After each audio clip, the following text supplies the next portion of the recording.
we were talking about earlier about when someone feels seen and when they feel that you understand what's most meaningful to them and you're helping them in a way that is meaning making or um, affirming. Can you speak to that a little bit? Like how do you when you're coming into just say a crisis situation and you really have no idea of what their spirituality is and what's your way of helping them in a way that's meaningful to them? Do you have sort of a way that you enter into that? Um, I do. I mostly enter into almost everything in my life with a question. Um, so I usually just try to pick up some piece of the scene, like if often a first responder might need to keep family members separate so they can get the story in the way they need to hear the story. Yeah. Sometimes without a witness that unbeknownst to us may be coercing the story in a way just by their Sure. presence. Um, Hmm. so I'll just, either ask about their family or this is such a hard time. Do you have systems of support in place? Hmm. Um, I asked a young 9-year-old boy one time, "Is this the first time you've had someone you love die?" And sadly, he said no. But trying to um, not name for him what his resources might be, but to have him from his own basket by my question think of, well, the last time so and so died, my grandma helped me, or, my school counselor. So to help people try to pull up or remember their systems of support that have Hmm. guided and held Yeah. them in the past. Yeah. Um, because I think sometimes what's hard is when we're there, if we are the glue and then we leave the scene, that doesn't feel good to anybody. So Sure. I Yeah. always try to help them think of their own lives and their own baskets of support, Yeah. um, to remember who they are held by. And sometimes I'll just say, "Do you have a particular faith tradition that helps you manage Mm. crisis?" I feel Yeah. like that's a way I can ask it without imposing anything on them. It's a very open-ended question. That's great. I'm getting a the sun is blinding me. Give me a second. I got to put something up to Al. Blinded by the light. So let me ask you, we talk about spirituality, we talk about religion. A lot of folks will say I'm spiritual but not religious. Barbara, can you speak for a minute to sort of the difference or similarities between the two, or how we sort of understand that in the context of spiritual inclusivity? Yeah, I can explain how I view it. It may be different than the way others view it, but I tend to think of spirituality as a human condition. Um, Hmm. People may not call it spirituality, but what I call spirituality is the way we make meaning of things, the way we make meaning of our suffering or our joy or our sorrow or our hatred or all of our human emotions. Um, so I feel like that spirituality is a very broad category of meaning making, and that it is a connective category overarching the way we humans do our meaning making. And then I think of religion as sort of the story we choose to live that out in. So Hmm. in my case, the Christian story, that's the narrative that I've chosen to live out of. Um, in other faith traditions, the stories are different and they make meaning out of their Buddhist would have their theology of non-suffering, and the Buddha would be their story. Or, Hmm.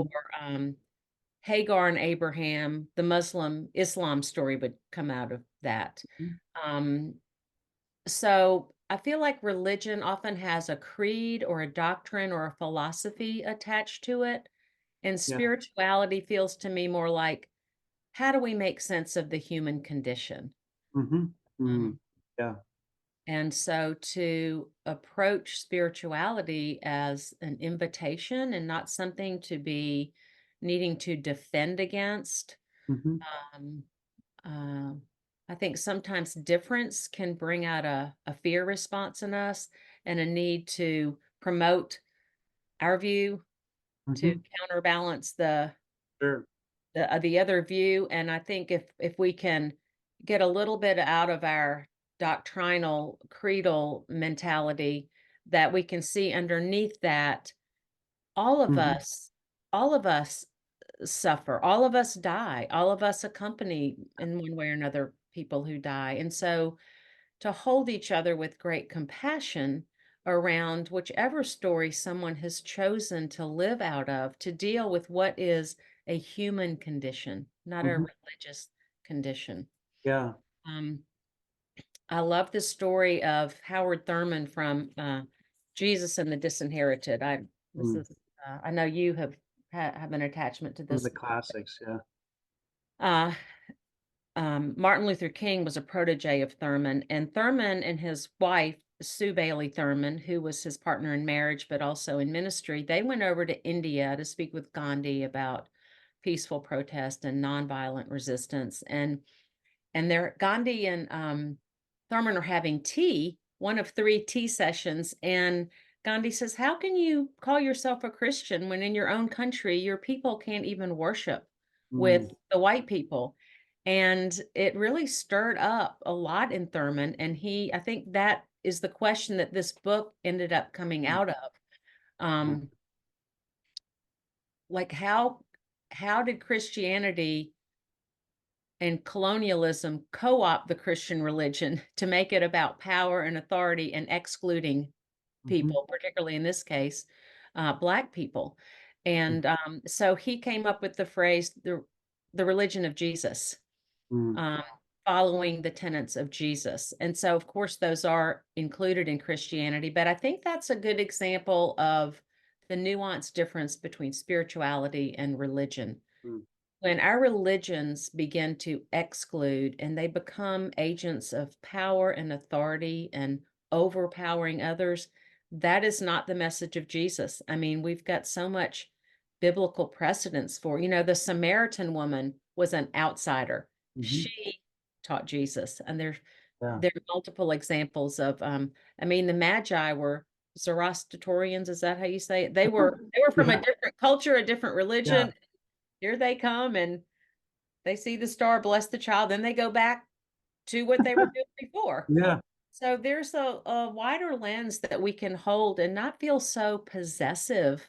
Hmm. God is greater than our need to convert somebody. God's got it in my way of seeing things. And we're invited to participate in that, but I think we always have to have an ear open to the stranger and to Yes. welcoming the stranger. And the invitation of the stranger, which the Samaritan woman, the woman at the well, I mean, the uh, well, the good Samaritan, Sure. Yeah. these have an ear open to these people that to us look like strangers, but they can inform and change and deepen our own faith within our own religion by Hmm. hearing part of their story. Yeah. I think in Christianity, we often forget that Jesus used illustrations of the other and folks that at that time you weren't supposed to relate to. These were the heroes in some of his stories. And with Howard Thurman, I love what you're saying in the sense that a lot in Jesus and the Disinherited, there's a lot of wisdom about how folks are disenfranchised by power dynamics and relationships, and they're not seen. If someone's treated as a race or a number or a threat, they're not seen as a sacred being with an individual um, identity, and that stripping of identity disenfranchises people and makes them feel vulnerable and or oppressed and and here we are talking about spiritual inclusivity that seeks to see the person where they are and as they are. You mentioned the Magi, and all I could think of was the baby Jesus, and um, I would imagine that when they met the baby Jesus, they sensed that this was the living God, and but yet the baby had no language. I'm assuming at that time he wasn't born talking, and and what kind of language could they say that he would understand? You know, and you think of the intimacy of a mother and a child, and it's a wordless intimacy. And I think uh, we get to a place maybe in our faith where words can start to get in the way of the deep intimacy with God. Um, can you speak for a minute on how you deepen the intimacy with God in the moment of a crisis or a care visit, or how are you entering into that and doing it in an inclusive way that um, that uh, meets it in that kind of depth and profundity Mhm. of spirituality that might be called for, if that makes sense. It does, and I'm drawn to the word presence. Mm, When you talked about the wordless infant, I think often on a scene, words can get in the way. mm, And a lot of times people are in such shock or trauma that they either don't want to hear words, or you can say words and they might be even in a conversation with you, but they may not remember anything about the conversation. So I for myself, it's important for me on the way to a call to say out loud in the car to myself, I don't know what I'm entering. I trust you're already there, God. Help mm, me be present. So I try to get my intention aligned, and I truly believe in the deepest part of my being that, grace covers a lot. If we can show up yeah. being fully present Hmm. to what is, even in my own anxiety of the strangeness. My first homicide is coming to mind with James when I thought as a board certified chaplain, I kinda knew what I was doing, and I get to my first homicide to shadow, and it's like, "Oh my gosh, I am so glad I'm with James." Uh, Yeah, but but I think presence more than words is often so underrated, and I think that even people when we step in it, if people sense a genuine and caring presence, there's so much forgiven, there's so much grace given. And so I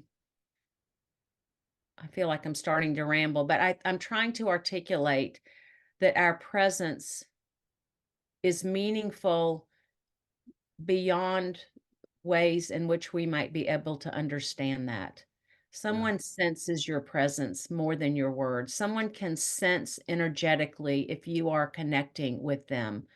yeah. Um, a slight touch on the shoulder or the knee. The Mhm. other thing I'm careful about is asking, "May I put my hand on your shoulder? Is that okay?" To be respectful of their Sure. physical space. You don't know anything about their history. Yeah, There's been violence or abuse so just just kind of an awareness of we have no idea what's going on. So yeah, let's don't assume. Let's just be yeah, watchful yeah. and try to be um, compassionately empathetic in our presence. I think that Mm, covers a lot yeah. of spiritual connection or support. I don't Mm. know if that answered your question. Absolutely, and, talking about, you praying and trusting that God is there, can you speak for a moment to, uh, the confidence we need in our faith foundation to be able to go into a situation and hold that space openly and trust that God is actually there, whether we use words or not. It seems that the more insecure we are, the maybe the harder that is. Can you speak to that for a minute? Yeah, I'm a skeptic. I like proof of things because sometimes growing up, what we were. I'll tell my father I said this since this may be public, but it's like do as I say, not as I do. Um, which I don't think is that unusual a phrase. Sometimes when your Yeah. children catch you, doing something that they learned in Sunday school, then they see you do something else, but you haven't put those pieces together. So, the way that that has worked for me is God ends up showing me. I think God speaks to us in the ways that we can hear, and God Mhm. knows the Yeah. skeptic in me and the problem solver and the desire to fix things Mhm. that I can't fix. And so it's like this equity gets built up, and that's what I mean about the Mhm. gift that Coastal has given me in serving in these kind of open places that aren't sanitized like in a hospital.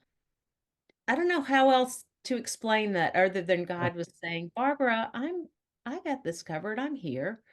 There's an awareness and a reminder of God's presence. So there's some equity on each call that gets built up. And what that does in me is allows me to breathe more deeply, to be more still, Mm. to be more open and present because Yeah. my anxiety is not worried about how I'm going to manage Yeah. fixing what can't be fixed. Yeah. Um, Yeah. so I Yeah. think we all have our ways of knowing God's presence. And so to remember that when we get our most anxious. Yeah. I've always had that experience too that you're talking about, that God just shows up in very tender ways at those moments, and you often feel like you have a front row seat to the hand of God. It's a real honor and privilege to do that ministry, and but the more you get in the way, the less you see. It's the sense that I must decrease, that God can increase, and having the confidence over time, like you said, building up that equity of experiences where you say, okay, yeah, I Mm. can step back and see God appear. Um, I wanted to also ask uh, on authenticity. The some of us may be of faith traditions where um, uh, we're very clear on our doctrine or our beliefs, or where we pray in a very specific way, or this kind of thing, and sometimes there's a fear with chaplaincy. Well, I could say as an example, I remember one time when I was in the parish, I was ministering to a family, and I think I they were their loved one was in the hospital, and the chaplain came in and didn't know who I was, and I was just had met them, and asked, would they like a prayer, and then offered this beautiful wish that I wasn't really sure if it was a prayer or a statement, or it was so watered down to make sure. It was almost like it was a world record in not offending anyone. I mean, it was just so careful that it was no longer spiritual. And I just thought, I thought, I appreciated it. We all appreciated it. But, then the question is, how can you be deeply authentic to your own spirituality while dealing with someone who's of a totally different faith? Um, how does that work? For me, the way that works is I'll often just name it and say, would you like us to pray? And then I'll either say, what would you like us to pray for? Or I've started saying now, um, would you like to offer the prayer while I bear witness to it? Mm, So that they're able to use their own language. And some people are comfortable with that and others aren't. But it's really a beautiful opportunity to empower them to speak to God with a yeah, witness present, which is often different when we just have our own private prayer with God. yeah. Um, so I don't shy away from asking what the need is and how I can pray. And sometimes if it's I had a nurse, we do pre-op prayers, upon request, and we don't ever just show up and offer a Mm, pre-op prayer. We do that upon yeah, request. yeah. But, I had a nurse call me once in this kinda whispered voice saying, "We have a Jewish patient here, but she wants a pre-op prayer. Can you do that?" And it's like, Uh-huh. "I'll be right there." And later, I go back to our department like, "We need some staff education," because we got all these crucifixes around, but, The 23rd Psalm is from the Hebrew scripture. I mean, that would have been very familiar to her. So I knew her language. And I Yeah. just make an aside. We as Christians tend to call it the Old Testament and the New Testament, but the Jewish people Mhm. call it the Hebrew scripture. So I'm Yeah. aware of that language too when Yeah. I'm a Jewish patient, you know. Mhm. Um, so if I can find some familiarity with the language, I have also learned I've had Boris try to tutor me to get the accent right, but Assalamu alaikum is peace be with you. And so instead of just rolling that out with a Muslim patient, what I will say is, I want to offer this phrase. It's not from my tradition, but out of respect for you, this is what I'd like to say. So I'm sort of saying, I don't Sure. really Yeah. might not get it right, but Mhm. I'm aware that this is the language you would use, and I wanna offer it from my inept basket. Yeah. If it's a Spanish person, I'll use the same storyline, but say, "Vaya con Dios," like, go with God, and Sure. it Sure. it just really it's like if you're in another country and you're just trying to Mhm. say please or Yeah. thank you in their language, it's meaningful, Yeah. even though Absolutely. you're not claiming it as your own. Yeah. Um Yeah. so I think there are ways to be authentic to people's traditions, Mm. either by asking them for help or asking them to Yeah. participate. I don't ever want to be in a position where I am trying to act like I know what I'm talking about when I Mhm. don't, Yeah. Yeah. you know. I love the way you sort of preface it with folks and, I'm gonna, try this out, or or this kind of thing, because people understand our intention, and and there's some real authenticity in that, because it's saying, I want to recognize your faith tradition, and that, and uh, and also be authentic to mine. That there is this beautiful diversity, and I think it's there's. Um, can you speak for a minute on the difference between adversity and diversity, in the sense of when someone is going to minister with someone of another faith and they feel threatened, or they feel like they have to evangelize this to this person on their deathbed, or or or the that kind of sense of adversity, as opposed to diversity, where there's space for um, both faiths, or spirit, the common spirituality, or does that make sense? It does. When as chaplains, we're showing up to accompany people, to be present, and in coastal crisis to be a presence of light and hope. And um if we come with our own agenda, we have already crosshaired our purpose, Mm, just by showing up with an agenda, whether we're naming it or not. yeah, If yeah. we show up with some judgment, when I'm going into some unfamiliar or less familiar Hindu room, Sikh room, I always thought it was Sikh, but it's Sikh.